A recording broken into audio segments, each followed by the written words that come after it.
चलिए सभी को गुड मॉर्निंग, जय हिंद सभी को।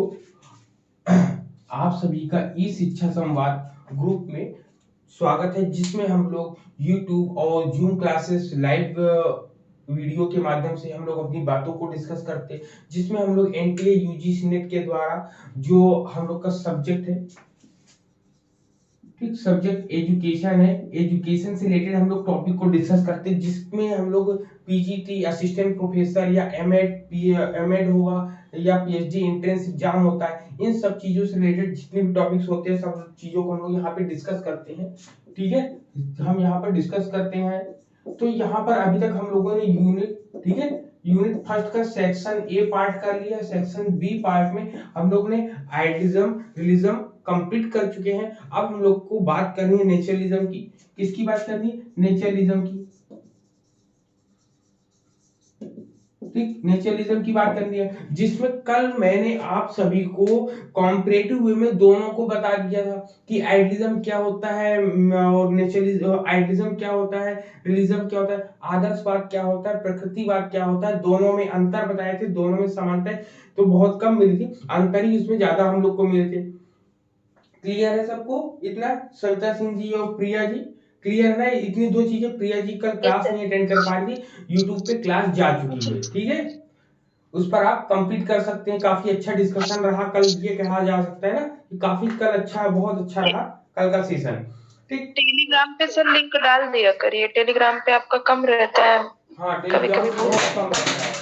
टेलीग्राम पे दरअसल हम ध्यान नहीं दे पाते हैं ना, क्योंकि वो थोड़ा पब्लिक साइट हो जाती है ना, लोग ज्यादा रहेंगे। हाँ, उसमें ज्यादा लोग रहते हैं, ये बात तो सही है आपका कि उसमें ज्यादा लोग रहते हैं, तो उसको देना चाहिए ध्यान में। चलिए नेक्स्ट टाइम से देंगे। तो चलिए, तो इसमें और चीजें हम लोग देखेंगे कि कल हम लोगों ने mind over matter, matter over mind की कहानी पढ़ी थी। तो मैटर जहां पर आएगा वहां पे आपका रिलीजन हो जाएगा, जहां माइंड आएगा वहां पर आपका आइडियलिज्म हो जाएगा। काफी चीजें हम लोगों ने कल डिस्कस कर ली थी। आज हम लोग सीधे चलते हैं नेचरलिज्म पर। ठीक है, प्रकृतिवाद। तो प्रकृतिवाद के सबसे पहले फाउंडर का नाम क्या आता है? तो इसका नाम आता है इमाइल जोला। इमाइल जोला। हाँ, इमाइल जोला फादर है ये, किसके हैं? नेचरलिज्म के। ठीक, फादर है ये नेचरलिज्म के, इमाइल जोला। यहाँ पर सबसे पहले यही चीज होगी, जैसे हम लोग वेदांत दर्शन है, वेदांत दर्शन के फादर कौन है? बादरायण है, जिनको वेद व्यास कहा जाता है। लेकिन उसमें एक अद्वैत वेदांत बहुत ज्यादा प्रसिद्ध हुआ, जिसको वेदांती सभी लोग शंकराचार्य जी के अद्वैत वेदांत को ही वेदांत कहते हैं। उसी प्रकार रूसो ने भी सबसे ज्यादा काम इसमें रूसो ने किया है। ठीक, रूसो ने किया सबसे ज्यादा नाम। किसने किया? रूसो ने। इसलिए रूसो का नाम हम लोगों को पढ़ने को मिलता है। ठीक, रूसो का नाम, और रूसो की ही जो फिलॉसफी है उसी पर हम लोग डिस्कस करते हैं, उसी पर हम लोग डिस्कस करेंगे।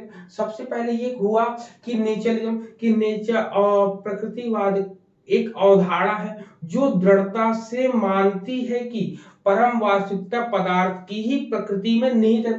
मतलब इन्होंने क्या करा? इन्होंने कहा कि naturalism is a concept that formally believes that ultimate reality lies in the nature of the matter। मतलब इन्होंने कहा कि पूरे संसार में जितने भी तत्व बने हैं उन तत्वों का मात्र एक ही कारण है, वह है क्या? नेचर, प्रकृति। सभी का रीजन इन्होंने नेचर को माना, नेचर को श्रेष्ठ माना। ठीक, जब नेचर को ये श्रेष्ठ मान रहे हैं तो नेचर के ही आधार पर बहुत सी चीजें हम लोगों को यहाँ पर ये बताएंगे, समझाएंगे इसमें। ठीक है, इसमें इसमें फिर क्या कहते हैं, इन्होंने जब इतनी बातें कही थी, इसमें कहता है कि पदार्थ को ये सर्वोच्च मानते थे। मतलब matter is considered to be supreme and mind is the functioning of the brain that is made up of matter। इन्होंने कहा कि पदार्थ को सर्वोच्च माना है, मतलब इन्होंने मैटर को तो सर्वोच्च माना है। मैटर को इन्होंने सर्वोच्च माना। सर्वोच्च मानने के साथ हम क्या कहते हैं? और कहते हैं कि मन मस्तिष्क का कार्य है। मतलब हमारे मस्तिष्क का जो कार्य है वो मन है। मन का माइंड, ठीक है। माइंड का वर्क क्या है आपका? फंक्शनिंग। मस्तिष्क का कार्य जो है वो मन है जो पदार्थ से बना है। अब ये जो माइंड बना है, ये माइंड को बनने का भी जो आधार बता रहे हैं, ये इसी से ही बता रहे हैं कि जो माइंड का जो निर्माण हुआ है, माइंड जो काम करता है हमारा, वो किसकी वजह से काम करता है? वो पदार्थ की वजह से काम करता है। इसलिए इन्होंने माइंड को निग्लेक्ट किया या कम माना है और मैटर को ज्यादा माना है। ये इन्होंने रीजन बताया है, याद रखिए इस रीजन को। इन्होंने कहा है कि पदार्थ की एक सर्वोच्च सत्ता होती है, जो मन के कार्य होते हैं वह पदार्थ से बने होते हैं। जब पदार्थ, कोई वस्तु ही नहीं होगी, कोई चीजें नहीं, पदार्थ ही नहीं होगा, तो वो इसमें बात करते हैं। फिर इसमें कहते हैं कि संपूर्ण ब्रह्मांड प्रकृति के नियमों द्वारा संचालित होता है। मतलब the whole universe is governed by law of nature and they are changeable, और वे परिवर्तनशील है। तो कहने का मतलब इन्होंने कहा कि जितने भी वर्क है वो नेचर के द्वारा ही होते हैं, और वर्क हमेशा चेंजेबल रहते हैं। ठीक, इन्होंने चेंजेबल बोला है, परिवर्तनशील बोला है।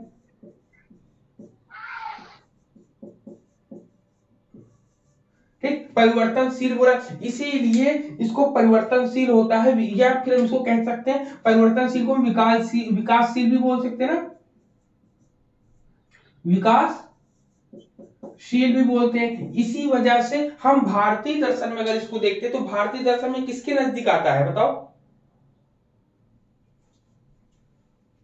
बताइए आप लोग, भारतीय दर्शन में किसके नजदीक आएगा? सांख्य दर्शन की। अब देखिए यहाँ पर अपने कॉपी में कारण भी लिखते जाइए, कौन सा दर्शन किस वजह से किससे संबंधित है। तो यहाँ पे परिवर्तनशील सत्ता मानता है, विकासशील सत्ता मानता है, सर्ग और प्रलय की कहानी को मानता है।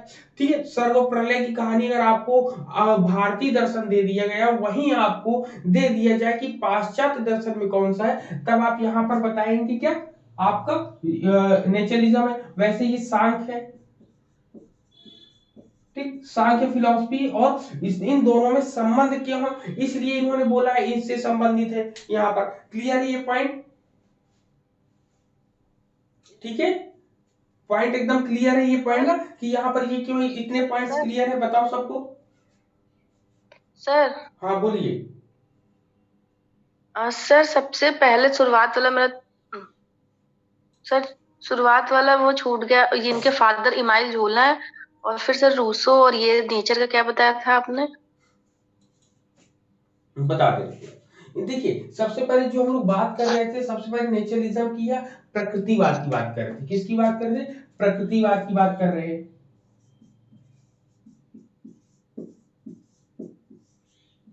ठीक, प्रकृतिवाद की। तो जब कभी प्रकृतिवाद की बात करेंगे तो प्रकृति में अनेक प्रकार के तत्व मिलेंगे, अनेक प्रकार के पदार्थ मिलेंगे।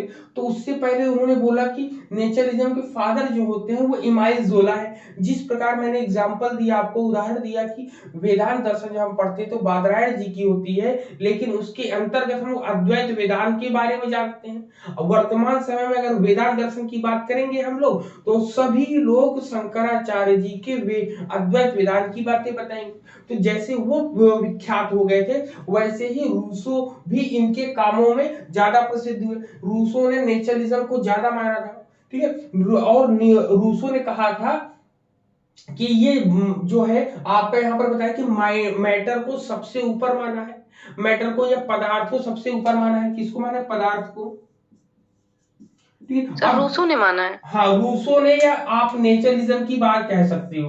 रूसो ने भी माना, इमाइजोला ने भी माना, सब लोगों ने माना। इन्होंने कहा है क्या क्या कहा? इन्होंने कहा कि आप लोगों ने आदर्शवाद को पढ़कर आए, यथार्थवाद को पढ़कर आए। जब आपने इन दोनों को पढ़कर आया तो इन दोनों के जो बीच है, अब इन दोनों एक दूसरे के प्रतिरोध थे ना, अब इन दोनों के बीच का रास्ता निकाल रहा है। तो बीच का रास्ता इसने बोला, भाई आप जो एक लोग जो है किसको, आध्यात्म को मानते हैं, विचारवाद को मानते हैं, दूसरे जो है वस्तु को मानते हैं, वस्तुवाद मानते हैं। तो हाँ, ना तो हम आदर्श, ना तो हम विचारवाद मानेंगे, ना तो वस्तुवाद मानेंगे। कहने का मतलब अगर इसकी मेटाफिजिक्स की बात करेंगे, ठीक है, मेटाफिजिक्स,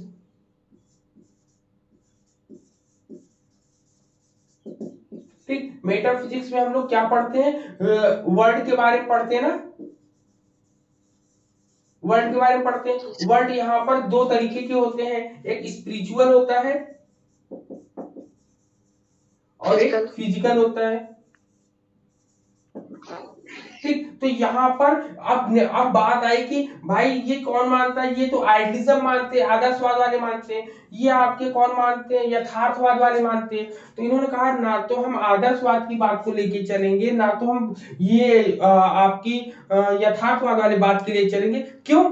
क्योंकि इन्होंने बताया कि जो स्पिरिचुअल वर्ल्ड है, जो आध्यात्मिक संसार है, वो भी तो कोई ना कोई पदार्थ से मिलकर बना है, और जो फिजिकल है, फिजिकल वर्ड तो ऑटोमेटिक कह रहा है कि वस्तुवादी है, तो वो कोई ना कोई पदार्थ से बना ही बना है। तो इन्होंने कहा कि ना तो हम फिजिकल वर्ड मानेंगे, ना तो हम स्पिरिचुअल वर्ड मानेंगे, बल्कि हम कौन सा वर्ड मानेंगे बताओ, मैटर वाला वर्ड, मतलब कि पूरी सत्ता प्रकृति से, मतलब नेचुरल वर्ड मानेंगे, नेचुरल वर्ड मानेंगे।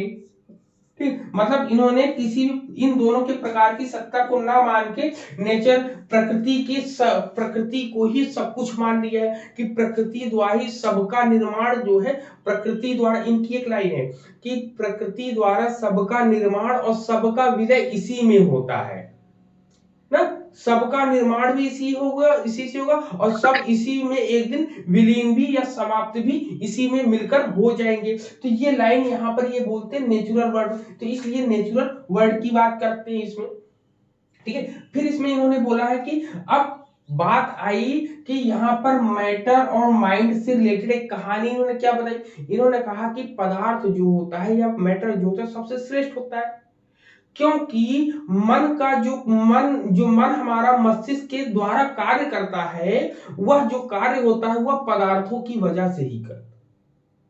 ठीक, किसकी वजह से करता है, पदार्थों की वजह से। अगर इसका एग्जांपल आप देखना चाहोगे, चारवाक दर्शन जब मैंने पढ़ाया था तो उसमें कहानी बताई थी कि एक चारवाका ऋषि थे, चारवाक ऋषि थे, वो अपने पहले आश्रम पद्धति रहा करती, तो वहां बालकों को बैठाकर पढ़ाया जाता था। उन्होंने एक्सपेरिमेंट किया, एक्सपेरिमेंट करने के द्वारा जो उनका सबसे अच्छा विद्यार्थी था उसको एक कमरे में बंद कर दिया। पहले तो उसको खाना देना बंद कर दिया, रोटी देना बंद कर दिया, फिर सब्जी देना बंद कर दिया, फिर पानी देना बंद कर दिया। तो उसको देखा गया कि क्या उसके सीखने की प्रक्रिया में कुछ घटना या बढ़ना हो रहा क्या, तो देखा कि वो दिन ब दिन शिथिल होता जा रहा है और पढ़े लिखे नहीं पा रहा। इसलिए यहाँ पर मैटर को ज्यादा इंपॉर्टेंस दे सकते हैं उस एग्जाम्पल को सेट करके यहाँ पर। तो सभी के सभी नेचर के द्वारा, तो इन्होंने कहा कोई एक चीज से नहीं, सभी चीजें, अब ये जितनी भी चीजें हमारे शरीर का निर्माण, भोजन का निर्माण, संसार में जितनी भी चीजें हैं उनका निर्माण किससे, नेचर से हुआ है, प्रकृति से। इसलिए ये प्रकृति को श्रेष्ठ मानते हैं। ठीक, अगर क्वेश्चन आएगा कहेगा कि द डॉक्ट्रिन, कहेगा द डॉक्ट्रिन रिजेक्टिंग, कहेगा क्या, the doctrine rejecting spiritual explanation of word, A system of thought that reject all spiritual and supernatural explanation of the world and hold that science is the sole basis of what can be now. मतलब कि इन्होंने बोला कि यह जो संसार की आध्यात्मिक व्याख्याओं को खारिज करने वाला जो सिद्धांत है, वह विचार की एक प्रणाली जो दुनिया के सभी आध्यात्मिक और अलौकिक, ठीक है, आध्यात्मिक और अलौकिक स्पष्टीकरणों को खारिज करती है, और यह मानती है, क्या मानती है, कि विज्ञान ही एकमात्र आधार है। क्या है, विज्ञान ही एकमात्र आधार है, विज्ञान ही एकमात्र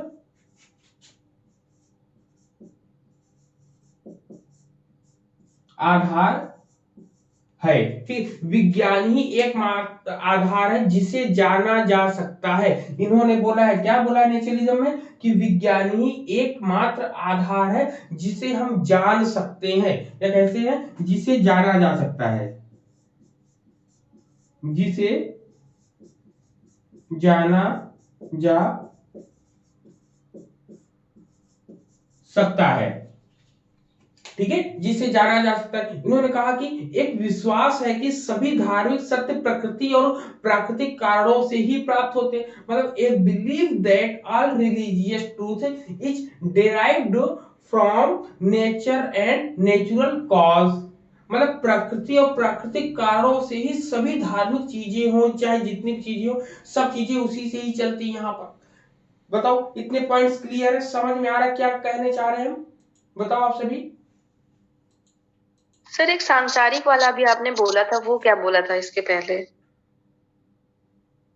क्या सांसारिक? हाँ, इन्होंने आध्यात्मिक चीजों को, सब चीजों को निग्लेक्ट किया था। इन्होंने बोला कि संसार की आध्यात्मिक व्याख्याओं को इन्होंने खारिज करने वाला जो सिद्धांत होता है, उसको खंडन करने वाला जो सिद्धांत होता है, वो जो है आपका रूसो ने किया है। किसको? आध्यात्मिक संसार, मतलब कि आदर्शवाद का खंडन किया इन्होंने। आदर्शवाद में कहता है ना कि अध्यापक जैसा कह रहा है वैसा करो, अध्यापक कहे उठो तो उठ जाओ, अध्यापक कहे बैठो तो बैठो। रटंत विद्या को उन्होंने विरोध किया। इन्होंने आध्यात्मिकता के आधार पे आत्मानुभूति के लिए विरोध किया है, इन्होंने कहा है। तो ये सब चीजें यहाँ पर इन्होंने बताया, इतनी चीजें। ठीक है, अगर अभी तक हम लोगों ने जो बातें बोली हैं, सबसे पहले फादर के बारे में पढ़ लिया इन्होंने, किसी भी बच्चे को सीखने के लिए। अब इन्होंने, इनकी अगर हम बात करें नेचरलिज्म की, तो नेचरलिज्म में क्या क्या मानते हैं, जैसे आप मान लो, इसमें सबसे पहले इसके फादर देख लेते हैं हम लोग, एक छोटे से लाइन में। फादर हो गए इमाइल जोला, ऐसे लिख लीजिए। ठीक, इमाइल जोला हो जाएंगे। ठीक, दूसरे पॉइंट में हम लोगों ने क्या पढ़ा अभी तक? दूसरे पॉइंट में पढ़ा कि इन्होंने नेचर को ही इन्होंने सब कुछ माना है, नेचर के द्वारा ही सब कुछ बना है। ठीक है, प्रकृति को ही इन्होंने सबसे ज्यादा इंपॉर्टेंस दी है। फिर इन्होंने क्या बोला है? सेल्फ एक्सपीरियंस, इन्होंने निगेटिव एजुकेशन की बात करी है कि नहीं? बताओ। जी सर, निगेटिव रूसो ने। एजुकेशन की भी हम बात करेंगे अभी। जी। निगेटिव एजुकेशन की भी बात करी इन्होंने। निगेटिव एजुकेशन के साथ साथ इन्होंने और क्या बात करी है? सेल्फ एक्सप्रेशन की बात करी है।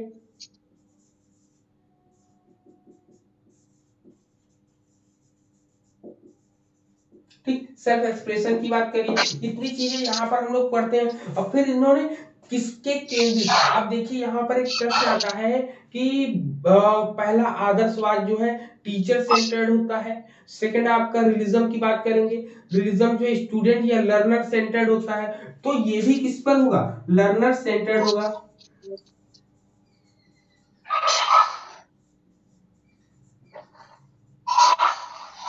ठीक, लर्नर सेंटर्ड होगा।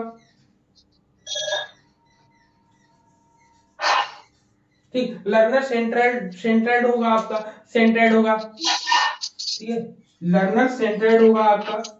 इतनी चीजें हो गई। तो यहाँ पे 1 2 3 4 5 पॉइंट हम लोगों ने डिस्कस कर लिए यहाँ पर। तो यहाँ तक किसी को कोई डाउट नहीं ना? अभी निगेटिव एजुकेशन भी बताएंगे क्या होता है। ठीक, अब देखिए आप प्रकृतिवाद के अनुसार और क्या ये बोलते हैं। इन्होंने बोला है कि पूरे विश्व का, पूरे संसार का जो आधार है वह क्या है? पदार्थ है। मतलब इन्होंने माना है कि the basis of the world is matter. क्या बोला इन्होंने? क्या बोला? The basis of the world is matter. One by one यहाँ पे लिखते जाएंगे हम लोग। यही की पॉइंट्स होंगे, सर यही जब इंपॉर्टेंट पॉइंट होगा। हाँ बोलिए। सर जब इन्होंने मैटर को माना है, तो अभी थोड़ी देर पहले तक कि विज्ञान ही एकमात्र आधार है। अब विज्ञान ही एकमात्र आधार है जिसे जाना जा सकता है, जानने के लिए इन्होंने बोला है। विज्ञान ही एक आधार है, और विज्ञान जो है निकला कहां से? प्रकृतिवाद से। तो ये इनकी कोटेशन, ये इनकी लाइन है कि विज्ञान ही एकमात्र आधार है जिसके द्वारा हम अनेक चीजों को जान सकते हैं। तो इसमें ये पॉइंट था। फिर इन्होंने बोला है कि ये पूरे संसार का जो आधार है वह है पदार्थ। ठीक है, क्या है आपकी? World is matter. पहला पॉइंट तो ये, जब कभी ऐसा लिखा रहेगा world is matter, world is matter की बात क्यों हम करेंगे?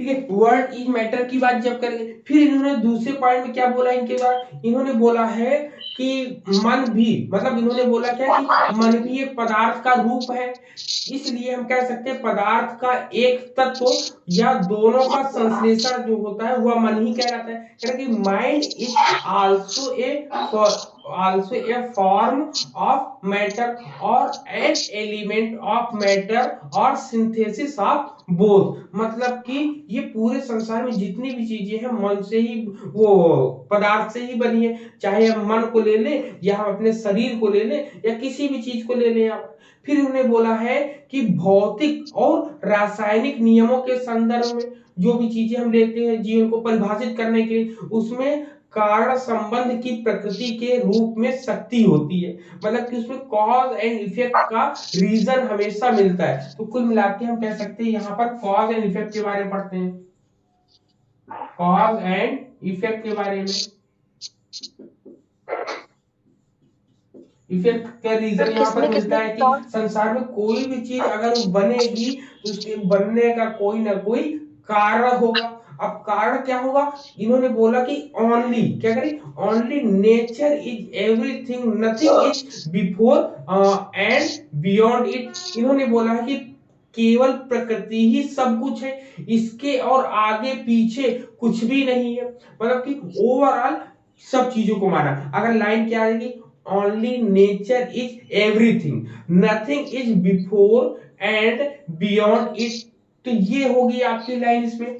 फिर इसके बाद कहता है कि इन्होंने आध्यात्मिकता को खारिज किया है।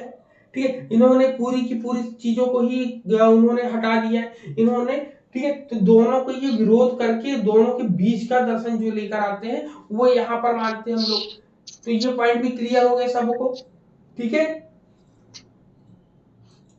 जी नहीं है ठीक। आपको।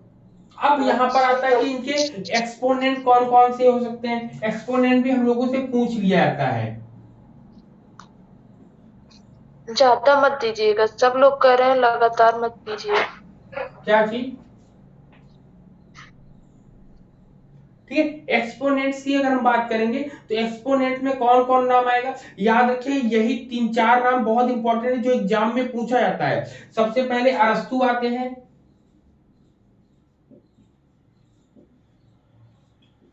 ठीक, एरिस्टोटल आते हैं।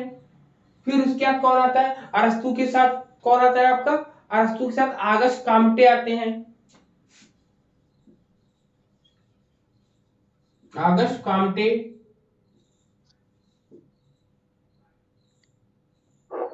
ठीक, आगस्ट काम्टे आते हैं। फिर नंबर 3 पे कौन आता है, आगस्ट काम्टे के बाद आते हैं आपके हॉब्स आते हैं। क्या नाम थे, हॉब्स।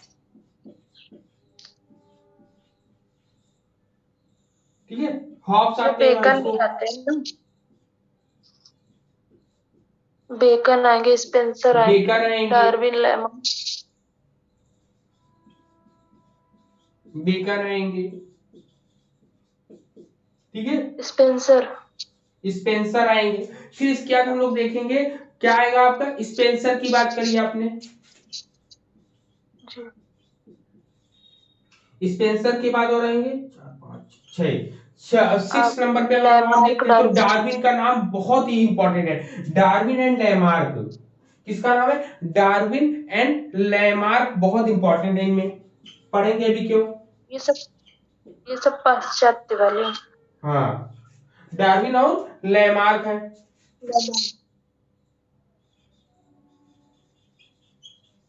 लेमार्क है आपके, डार्विन एंड लेमार्क है आपका। इतनी चीजें हो गई। फिर इसके बाद इसमें रसेल का भी, रूसो का भी नाम आता है। ठीक है, रूसो,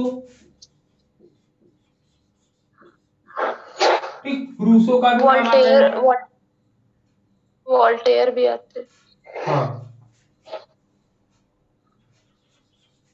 ठीक है, रूसो का भी नाम आता है। सही नाम लिख दो भाई इनका।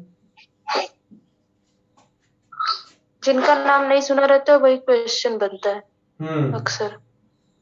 वोल्टेयर इसलिए लिख लीजिए, वोल्टेयर ना, जी वोल्टेयर मैंने है। Point out.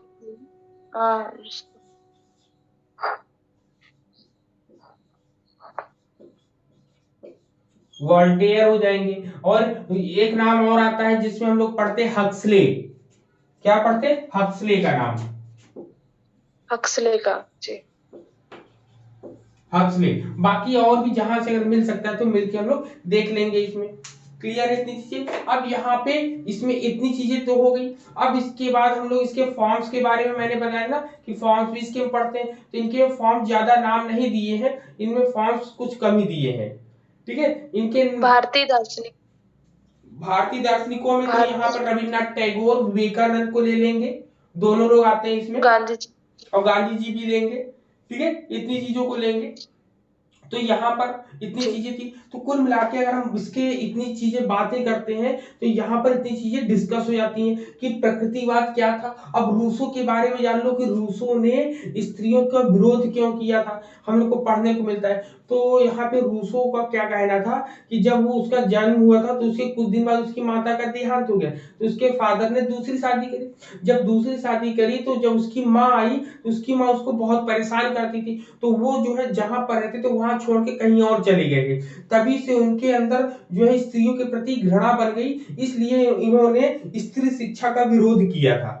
ठीक है, इन्होंने स्त्री शिक्षा का विरोध किया और इन्होंने निगेटिव एजुकेशन दिया, जिसको नकारात्मक शिक्षा बोलते हैं। इन्होंने बोला नकारात्मक शिक्षा ऐसी शिक्षा होनी चाहिए जहां पर बालक को एक स्वतंत्र जगह पर छोड़ दे, मतलब इन्होंने कहा कि बालक को प्रकृति की स्वतंत्र गोद में छोड़ दीजिए, वह स्वयं ही अपने आप काम करना सीख लेगा, उसे किसी भी पथ प्रदर्शक की जरूरत नहीं पड़ेगी।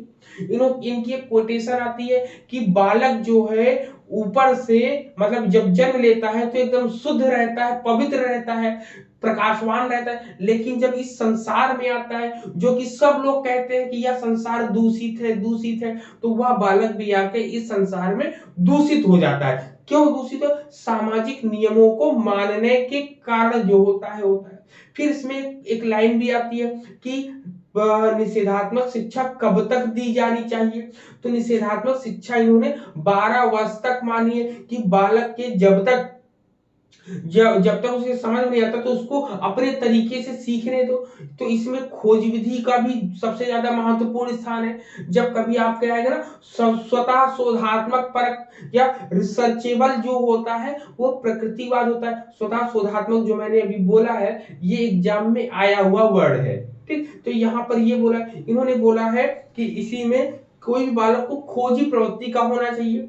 जब खोजी प्रवृत्ति का होगा तो टीचर का क्या काम होगा, तो इन्होंने कहा जैसे रविन्द्रनाथ टैगोर जी का नाम अभी हम लोगों ने लिया ना, तो जब हम लोग वहां पर जाते हैं इनके विद्यालय में, रविन्द्रनाथ टैगोर जी के विद्यालय में, तो वहां पे जितनी शिक्षाएं सब की सब प्राकृतिक वातावरण के अंतर्गत ही शिक्षाएं दी जाती हैं।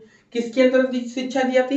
प्राकृतिक वातावरण के अंतर्गत ही वहां शिक्षा दी जाती है। और प्रकृति में जो आप शिक्षा प्राप्त करते हो वही सर्वश्रेष्ठ शिक्षा होती है। आप सुबह सुबह जब हम भी थे तो ये हमारे बगल में एक खुशरो बाग है, वहां पर पहले बहुत पहले मतलब 2017 की बात है कि वहां हम जाते थे और सुबह 5 बजे वॉकिंग करके वहां बैठकर 1 या 2 घंटे बैठकर पढ़ते थे। तो वहां पर जो पढ़ने का आनंद था पेड़ के नीचे पढ़ने का, वो एक अलग ही आनंद रहता है ना। तो इसलिए प्रकृति में ही इन्होंने प्रकृति के संसर्ग में ही सब काम करने की बोली। इन्होंने बोला कि यह संसार एक प्राकृतिक संरचना है, this world is a natural creation. बोलते कि यह भौतिक संसार ही सत्य है, इससे परे कोई आध्यात्मिक संसार नहीं। अब भौतिक संसार को मानते तो है लेकिन ये प्रकृति के आधार पे बने हुए चीजों को ही मानते हैं। ठीक, इतनी चीजें सर यहाँ पर नोट ये कर लें। मानते हैं। इनकी अगर बोलेंगे तो इन्होंने डार्विन और लैमार्क की चीजों को माना है। डार्विन और लैमार्क की चीजों को क्या माना है? 2 चीजें डार्विन और लैमार्क की होती हैं, एक था जीवन के लिए संघर्ष और दूसरा है संघर्ष वो समर्थन का अस्तित्व या अफस्वा का अस्तित्व की बात करी है इन्होंने। ठीक, डार्विन या लैमार्क, डार्विन के विकासवाद सिद्धांत जिसमें स्ट्रगल फॉर एग्जिस्टेंस है और सर्वाइवल ऑफ द फिटेस्ट है आपका। ठीक है, सबसे पहले क्या है? Struggle for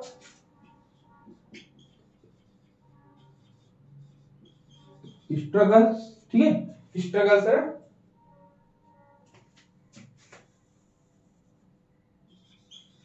struggle for existence पहला है जीवन के लिए संघर्ष और दूसरा जो है survival of the fittest.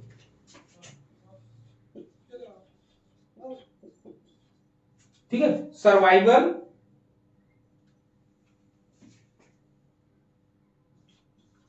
Survival of the fittest. ठीक, सर्वाइवल ऑफ द फिटेस्ट मतलब जीवन के लिए संघर्ष और कहते हैं समर्थन का से किया अपने आप को फिट रखना इस संसार में, तो ये डार्विन के द्वारा दिया है। ठीक, डार्विन के द्वारा हम लोग पढ़ते हैं यहाँ पर। तो इतनी चीजें हम लोगों ने यहाँ पर देखी। बाकी अब आगे की क्लास जो है हम लोग या तो शाम को करेंगे या फिर कल सुबह इसी समय करेंगे, क्योंकि आज कॉलेज का टूर जा रहा है और टूर को ले जाने वाले हम ही हैं, तो इसलिए मेरा पहुंचना थोड़ा सा जल्दी रहेगा वहां पर। क्लियर है? ठीक, तो आज कॉलेज का टूर है इसलिए थोड़ा सा क्लास को कम करेंगे, और अगर शाम को जल्दी आ गए 9 बजे तक तो कर लेंगे, नहीं तो फिर कल सुबह हम लोग इसी टाइम पर करेंगे हम लोग। ठीक है सर, कहाँ टूर ले जा रहे हैं जहाँ शाम ये को भी आ मनगढ़ जाए? लेके जा रहे हैं ना, मानसिंह भी चल रहे हैं। अच्छा, प्रतापगढ़। हाँ, मानसिंह भी जा रहे हैं। अच्छा, प्रतापगढ़ हाँ, जाने दीजिए, मैं बात ही नहीं हुई उनसे। अच्छा वहां पर प्रतापगढ़ के आगे कुछ है क्या? एक और भी है क्या 4-5 किलोमीटर में रेंज में? हाँ हाँ, कुछ है वहाँ पे 4-5, जो भी मनगढ़ जाता है वहां भी जाता है। क्या नाम है उसका? नाम नहीं याद आ रहा। हमें भी नहीं याद है सर, लेकिन ये है कभी हम लोग भी प्लान बना रहे थे मनगढ़ जाने का। अच्छा, नहीं हम लोग का तो बना है अब अटेंडम में नहीं बना है, अब केवल मात्र 20 लोग है ना, केवल 20 लोग ही जा रहे हैं, छोटी सी गाड़ी बुक करके, तो उसमें हो जाएगा। प्राइमरी में भी आ रहा है ना सर कॉन्सेप्ट, बच्चों को टूर कराने वाला। बिल्कुल, टूर तो बस कराना बस वो चाहिए, साल में एक टूर होना बहुत जरूरी है। बहुत जरूरी है, तो वही है कि अगर आ गया जून तक तो जाना है। बिल्कुल बिल्कुल, चलिए। सर हाँ बोले। ठीक है, ठीक है सर। रूसो ने ही डार्विन और लैमार्क के सपोर्ट मतलब बातें मानी थी ना? हाँ, क्योंकि इन्होंने जो है नेचर से रिलेटेड टॉपिक को लेकर रखा है। ठीक है, अभी और बताएंगे, अभी तो ये केवल आपको इंट्रोडक्शन दिया है आपको, और भी जब इसमें 1 बाय 1 बताना शुरू करेंगे तो सबको विस्तार से बताएंगे हम लोग। ठीक है, हाँ जी। अभी जो इसका भाग होगा ना, जब जैविक प्रकृतिवाद की बात होगी हाँ, तो उसमें आएंगे डार्विन। हाँ 3 भागों में ये पदार्थ, यंत्र और जीव विज्ञानवादी बात करेंगे। भौतिक, जी भौतिक, यंत्रवादी और जैविक जब बात होगी जैविक की, तो उसमें आएंगे आपके लैमार्क और डार्विन। ओके, ठीक है। चलिए ठीक।